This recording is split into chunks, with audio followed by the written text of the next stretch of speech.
5 ang sugatan makaraang masangkot sa magkasunod na aksidente ang dalawang wing van sa Malaybalay, Bukidnon. Ang unang wing van nawalan ng preno habang ang isa naman tumaob at nawalan ng kontrol sa pababang bahagi ng kalsada.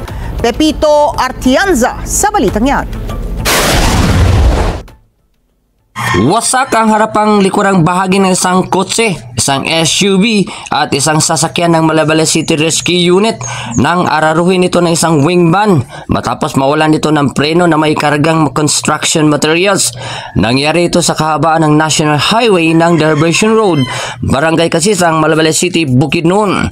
Ayon sa driver na si Michael Galagar, may asawa residente sa Kibawi, Bukidnon, habang sinusundan nito ang isang kotse sa pahabadang parte ng Diversion Road, napansin na lamang nito na walang brake ang kanyang minamanehong wing van at tuluyan na nga itong inararo ang itim na kotse na kanyang sinusundan at nadamay naman ang dalawang sasakyan na nakaparada sa daan.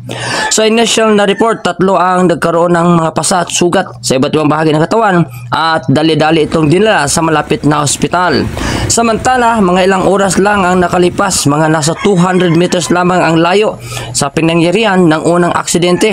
Isang wing van muli ang biglang tumaob habang pababa sa nabanggit na kalsada. Ang dahilan ay bigla na lamang natanggal ang harapang bahagi ng gulong nito hanggang sa pagiwang-giwang na ito at tuluyan ang bumulusok sa tabi ng kalsada at wasak ang harapang bahagi nito at humambala sa gitna ng kalsada ang nabanggit na wingman.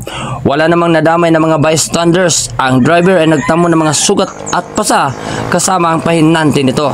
Patuloy pa ang investigasyon ng mga otoridad sa nangyaring dalawang insidente. Mula dito sa probinsya ng Bukidnon, Pepito Artianza para sa Mata ng Agila, matatag, matapang, matapat.